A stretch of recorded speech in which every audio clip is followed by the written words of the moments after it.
2021년 3월 15일 선목교회 큐티 방송입니다. 기도합니다. 좋으신 하나님, 오늘도 말씀을 묵상하게 하시니 감사합니다. 말씀을 묵상하는 가운데 주님을 만나게 하시고 주님의 끝까지 사랑하시는 대속의 사랑과 섬김을 온전히 깨닫게 하시며 주의 가르침대로 살기를 결단하게 도와주시옵소서. 오늘도 말씀 가운데 함께하여 주실 줄 믿고 예수님의 이름으로 기도합니다. 아멘. 먼저 양해의 말씀을 좀 구하겠습니다. 저희 컴퓨터가 조금 이상이 생겨가지고요. 마이크가 잘 안 돼서 설정을 유지하고 좀 이렇게 수정하는데 시간이 좀 많이 걸렸습니다. 묵상 방송이 늦어진 점 좀 양해해 주시기를 부탁을 드리겠습니다. 예, 우리 묵상할 말씀 보도록 하죠. 요한복음 13장 1절부터 20절까지입니다. 6월절 전에 예수께서 자기가 세상을 떠나 아버지께로 돌아가실 때가 이른 줄 아시고 세상에 있는 자기 사람들을 사랑하시되 끝까지 사랑하시니라. 마귀가 벌써 시몬의 아들 가룟 유다의 마음에 예수를 팔려는 생각을 넣었더라. 저녁 먹는 중 예수는 아버지께서 모든 것을 자기 손에 맡기신 것과 또 자기가 하나님께로부터 오셨다가 하나님께로 돌아가실 것을 아시고 저녁 잡수시던 자리에서 일어나 겉옷을 벗고 수건을 가져다가 허리에 두르시고 이에 대야에 물을 떠서 제자들의 발을 씻으시고 그 두르신 수건으로 닦기를 시작하여 시몬 베드로에게 이르시니 베드로가 이르되 주여 주께서 내 발을 씻으시나이까? 예수께서 대답하여 이르시되 내가 하는 것을 내가 지금은 알지 못하나 이후에는 알리라.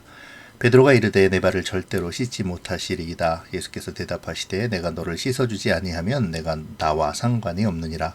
시몬 베드로가 이르되 주여 내 발뿐 아니라 손과 머리도 씻어 주옵소서. 예수께서 이르시되 이미 목욕한 자는 발밖에 씻을 필요가 없느니라. 온몸이 깨끗하니라. 너희가 깨끗하나 다는 아니니라 하시니 이는 자기를 팔 자가 누구인지 아심이라. 그러므로 다는 깨끗하지 아니하다 하시니라.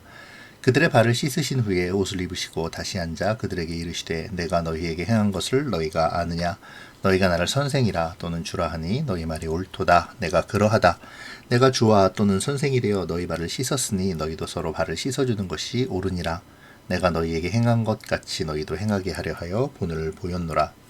내가 진실로 진실로 너희에게 이르노니 종이 주인보다 크지 못하고 보냄을 받은 자가 보낸 자보다 크지 못하나니 너희가 이것을 알고 행하면 복이 있으리라. 내가 너희 모두를 가리켜 말하는 것이 아니니라. 나는 내가 택한 자들이 누구인지 알미라. 그러나 내 떡을 먹는 자가 내게 발꿈치를 들었다 한 성경을 응하게 하려는 것이라.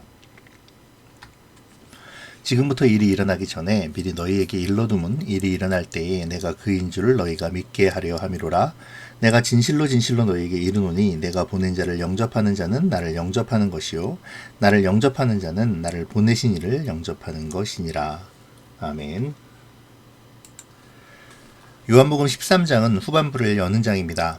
전반부는 7개의 표적을 중심으로 유대인 대중들에게 예수님이 누구신지를 밝혔다면 후반부는 가장 위대한 표적인 십자가를 통한 계시로서 전반부에 기록된 표적을 보고 반응한 제자들을 확실히 세우기 위한 것입니다.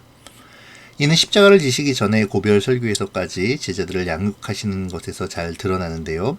그러므로 제자 양육은 후반부에 흐르는 예수님의 중요한 과제라고 할 수 있습니다. 요한복음 후반부는 제자들을 위한 계시인 것이죠. 13장의 첫 절은 예수님이 이 세상에서 마지막 시간을 끝까지의 사랑이라고 규정하므로 13장의 모든 내용이 예수님이 보여주신 끝까지의 사랑과 연관되어 있음을 암시해 주는데요. 이 끝까지의 사랑은 14장에서 시작되어 17장까지 계속되는 예수님의 고별 설교의 주제이자 또 18장부터 계속되는 순환과 부활 그리고 제자들의 회복 이야기의 주제이기도 합니다. 특히 마지막 장에서 베드로에게 내가 나를 사랑하느냐라고 물으심으로 실패한 베드로를 회복하심은 이 주제를 명확히 드러낸다고 볼 수 있습니다. 요한복음 13장은 사랑 이야기와 실패 이야기가 짝을 이루며 반복되는 구조를 가지고 있는데요. 세족식을 통한 예수님의 겸손한 사랑 이야기는 유다의 배신 예고와 짝을 이루며 또 영광의 때가 올 것과 사랑에 대한 계명은 베드로의 부인 예고의 첨가로 긴장을 더하죠. 이렇듯 사랑 이야기들을 뒤따르는 유다와 베드로의 배신과 부인의 이야기는 예수님의 사랑의 강도를 더욱 진하게 보여주는 도구가 되어집니다. 오늘 말씀은 예수께서 제자들의 발을 씻는 유명한 사건으로 시작되는데요. 이때가 6월절 직전이었죠. 요한복음은 이때를 아버지께로 돌아가실 때라고 말합니다. 하늘에서 처음부터 계시던 아들이 육신을 입고 이 땅에 내려오시는 것으로 시작한 요한복음은 이제 이 땅에 오신 예수님이 아버지께로 돌아가실 때라고 말씀하므로 예수님의 죽음을 순환이라기보다 아버지의 뜻을 이 땅에 명백히 드러나는 영광의 과정이라고 알려주고 있는 것이죠. 요한이 세족식을 통해 밝히려는 의미는 겸손함입니다. 그리고 이것은 예수님께서 말씀하시는 끝까지의 사랑의 한 모습이기도 하죠. 그러나 세족식이 주는 교훈이 겸손한 행위를 가르치기 위한 것뿐이라면 세족식 중에 있었던 베드로와의 대화는 무의미한 것이 되어버릴 것인데요. 세족에는 단순한 겸손 이상의 상징적인 의미가 있기 때문이죠. 문맥에서 확실히 말하는 세족의 목적은 이를 통해 예수님과 상관 있는 사람이 되는 것이며 한 번 씻은 자는 다시 씻을 필요가 없다는 것입니다. 세족은 반복이 필요 없는 단회로 충분한 은혜의 사건, 곧 예수님의 십자가의 대속을 상징하죠. 예수님을 믿는 사람들은 예수님의 십자가의 대속으로 말미암아 주님과 상관 있는 자가 됩니다. 더 나아가 하나님과도 화평하죠. 이것은 단번에 이루어진 일입니다. 더 이상 하나님 앞으로 나아가기 위해 희생제물을 드릴 필요가 없어졌죠. 하나님을 아버지라 부르며 언제라도 그 앞에 나갈 수 있게 된 것입니다. 그렇게 보면 제자들의 발을 씻는 세족식은 단순히 겸손한 행동을 통해 감동을 주려는 것이 아니라 제자들을 위해 자신의 생명을 내려놓음으로 제자들과 상관 있게 하려는 예수님의 깊은 사랑의 배려라고 할 수 있는데요. 예수님은 제자들과 상관 있게 되므로 늘 그들과 함께 하실 것입니다. 그러나 7절을 보면 제자들은 이 의미를 정한 때가 올 때까지 깨닫지 못한 것 같습니다. 이 깨닫지 못함은 8절과 9절에서 베드로의 무지를 보이는 모습에서 두드러지는데요.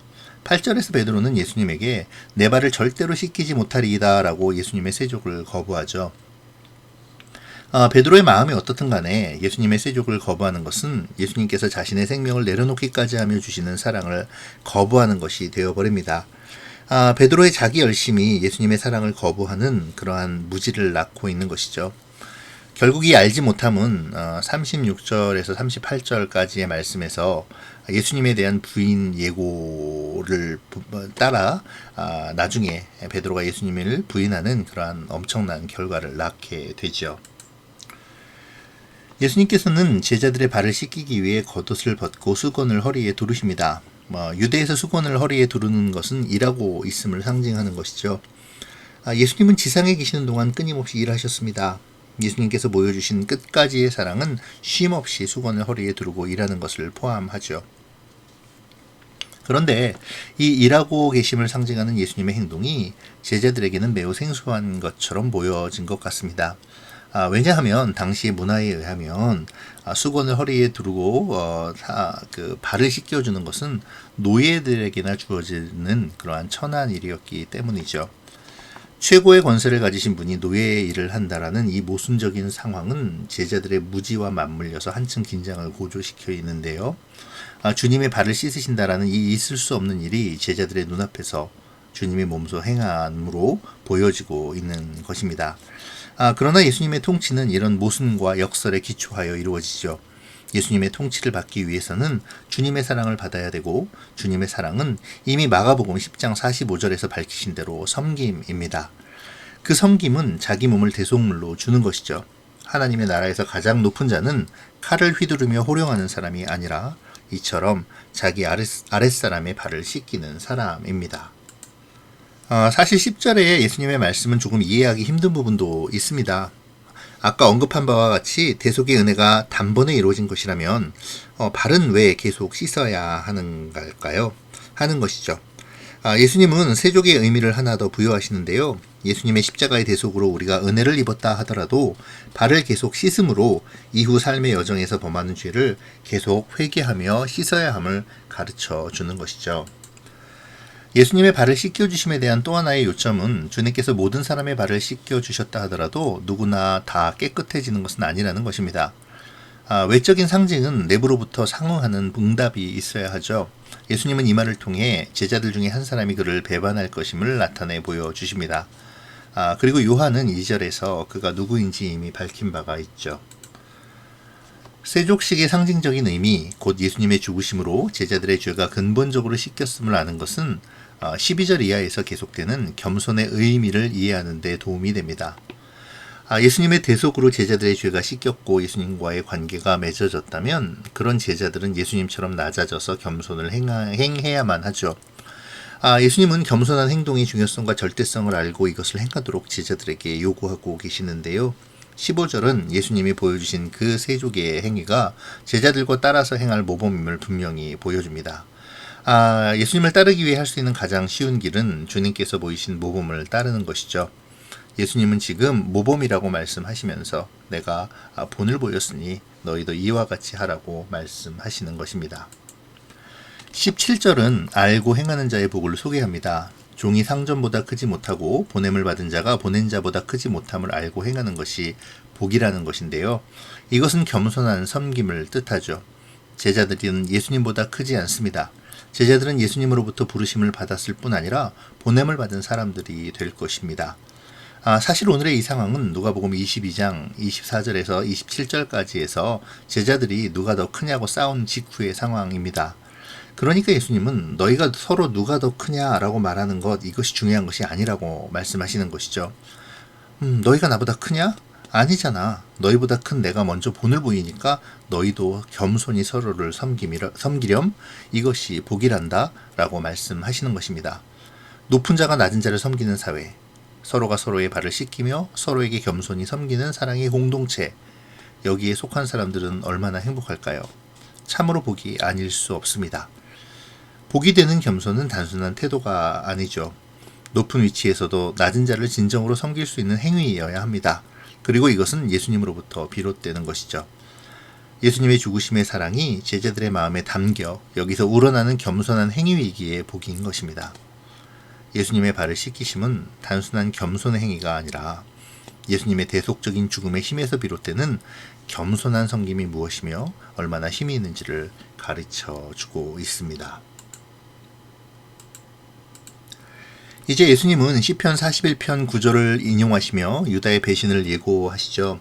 그리고 이 사건 역시 성경의 예언의 성취임을 알려주십니다. 이는 곧 예수님의 잡히심과 십자가의 사건의 일이 일어나기 전에 미리 알려줘서 그 일이 일어날 때의 제자들이 믿음의 굳게 섬으로 흔들리지 않게 하기 위함이시기도 했습니다. 그리고 난 후에 예수님은 다시 겸손과 섬김을 강조하시죠. 그리고 그것이 주님을 영접하는 것이고 주님을 보내신 하나님의 뜻을 이루는 것임을 강조하십니다. 자, 이제 말씀을 묵상해 보죠. 먼저 주님이 우리를 사랑하시되 끝까지 사랑하신다라는 이 말씀을 묵상해 보도록 하겠습니다. 끝까지 사랑하신다라는 것은 절대로 포기하지 않으신다는 것이죠. 베드로의 실수에도 우리 주님은 끝까지 사랑하십니다. 그를 회복시켜 주십니다. 어떤 고난이 있을지라도 낙심하거나 좌절하지 않아야 할 이유가 여기에 있는 것이죠. 예수님께서는 구원이 완성될 때까지, 우리가 하나님 나라에 완전히 입성하여 영원한 생명에 거하게 될 때까지 끝까지 우리를 사랑하실 것입니다. 나를 향하신 그 사랑을 묵상하면서 오늘을 살아갈 용기와 담대함을 얻었으면 좋겠습니다. 그 사랑을 깨닫기 위해 기도합시다. 두 번째로 내가 나와 상관이 없느니라라는 주님의 말씀을 묵상해보죠. 베드로가 자신의 발을 감히 씻지 못하겠다고 하자 주님께서는 내가 너의 발을 씻겨주지 않으면 너와 상관이 없다라고 말씀하십니다. 오늘 예수님이 제자들의 발을 씻겨주시는 의미는 겸손을 가르치기에 앞서서 예수님의 대속의 죽음을 알려주기 위함이시죠. 따라서 발을 씻지 않는다는 말은 베드로의 충심에서 나온 말이지만 한편으로는 베드로의 무지를 드러내는 말이기도 했습니다. 그러고 보면 베드로는 유독 주님을 사랑했던 것 같습니다. 그리고 유독 주님의 입장이 아닌 자신의 입장에서 충성심을 드러냈던 것 같습니다. 혹시 나는 어떻습니까? 나는 헛된 열심으로 나의 열정만을 채우고 있지는 않습니까? 주님의 마음에 합한, 주님이 하시고자 하는 일을 알고 또 그 일을 이루기 위해 노력하고 있습니까? 또한 주님과 상관이 있는 자로 날마다 대속의 은혜에 감사하며 살아가고 있나요? 날마다 발을 씻으며 나의 죄를 주님 앞에 고백하고 있는지요? 세 번째로 허리에 수건을 두르시고 발을 씻기는 예수님의 모습을 생각해 봅시다. 당시에 허리에 수건을 두른다는 것은 일한다는 것을 의미하죠. 그리고 발을 씻긴다는 것은 상대보다 내가 낮은 위치임을 증명하는 것이기도 합니다. 요한계시록 1장 13절에는 영광 받으신 예수님의 모습이 묘사되는데요. 가슴에 금띠를 두른 모습으로 묘사됩니다. 가슴에 금띠를 두르시고 영광 중에 계실 예수님이 오늘은 수건을 두르고 제자들의 발을 씻기고 계시는 것이죠. 이것이 어떤 의미일까요? 이 의미를 우리가 깊이 생각해 보아야겠습니다. 제자라면 수건을 허리에 두르고 주님의 일을 하는 것을 주저하지 말아야 합니다. 주님은 오늘 말씀을 통해 위치와 형편, 높고 낮음에 상관없이 제자라면, 주님을 따르는 하나님의 백성이라면 주저하지 말고 수건을 두르고 겸손히 섬기는 주의 일에 동참하라고 강조하십니다. 오늘 우리는 어떤 태도로 주님을 따르고 있습니까? 만약 우리가 주님의 가르침처럼 수건을 허리에 두르기를 주저하지 않는다면 주님께서는 영광의 때에 우리에게 금띠를 둘러주실 것입니다. 이제 마지막으로 17절에서 말씀하신 알고 행하는 복에 대해서 생각해 보죠. 알고 행하는 복이란 주님께서 몸소 보이신 낮아짐과 섬김을 말합니다. 예수님은 복음서에 단 한 번 기록된 이 발 씻음을 통해 주님의 낮아지심, 곧 비하를 상징적으로 보여주시는데요. 주님께서는 하늘 보좌를 버리시고 성육신 하셨고 또 제자들을 사랑하시되 끝까지 사랑하셔서 섬기셨으며 이제 대속물로 자신을 버리사 사망의 비참함까지 내려가실 것입니다. 지금 예수님과 함께 있는 제자들 중 그 누구도 예수님보다 크지 않죠. 예수님은 제자들에게 크고 높으신 그 주님의 낮아지심을 통해 겸손과 섬김의 본을 보여주고 계시는 것입니다. 이것을 알고 행하는 것이 복이죠. 단순히 겸손하고 낮아지고 섬기는 것이 아니라 주님께서 낮아지심처럼 끝까지 사랑하심처럼 그 사랑을 가지고 베풀며 겸손히 낮아져 섬기는 것. 낮아지는 신용이 아니라 완전히 낮아짐으로 온전히 섬기는 것. 대가를 바라지 않고 오직 그 사람의 구원과 신앙의 성장을 위해 봉사하고 일하는 것. 주님은 이러한 것이 알고 행하는 것이고 그것이 복되다고 말씀하시는 것입니다. 제자들은 바로 이전에 누가 더 크냐를 가지고 싸웠었죠. 어쩌면 이에 대한 가르침인지도 모릅니다. 우리는 어떠합니까? 우리는 예수님보다 더 높은 자리에 오르려 하고 있지 않습니까? 그리스도의 종으로 섬겨야 할 위치에서 오히려 군림하고 높아지려고만 하고 있지는 않는지요. 예수님은 가룟 유다가 배신할 것을 알고 계시면서도 그의 발을 씻기셨습니다. 이처럼 우리들 역시 나와 의견이 맞지 않는 사람, 적대하는 사람들까지 섬기는 모습으로 주님을 따라야 합니다. 이런 사랑의 모습이 나의 삶 속에 드러나도록 기도하면 좋겠습니다. 종의 위치에 서서 낮은 자로서 섬기는 성도가 예수님의 제자이며 예수님보다 부유해지고 예수님보다 높아지는 것을 부끄러워할 줄 아는 사람이 예수님의 사람입니다. 오늘 나의 삶을 돌아보고 주님의 대속에 감사하며 아무 공로 없는 자로서 겸손히 주님을 따르기를 소망하는 그러한 우리가 되었으면 좋겠습니다. 기도하겠습니다. 고마우신 하나님, 오늘 주님의 모범을 배웁니다. 낮아지심의 본을 보여주시고 우리도 서로 섬기며 주의 일에 동참하라는 주님의 권면을 듣습니다. 참 좋으신 주님, 우리가 주님의 사랑과 섬김을 따르기를 원합니다. 섬기는 자가 되며 사랑하는 자가 되며 주를 위해 폼나는 일이 아니더라도 기꺼이 수건을 허리에 매기를 원합니다. 날마다 발을 씻으며 나의 죄를 위하여 대속물로 자기를 주신 주님의 사랑을 느끼기를 원하며 발을 씻듯 매일의 삶 속에서 묻은 불순종과 죄악의 때를 회개하며 주님 앞으로 나아가기를 원합니다. 무엇보다 주님의 대속의 사랑, 끝까지 포기하지 않으시는 사랑을 보면서 주의 사랑에 담대히 따르기를 원하오니 주님 함께하여 주시옵소서. 감사를 드리며 예수님의 이름으로 기도합니다. 아멘. 주님은 우리를 사랑하시되 끝까지 사랑하십니다.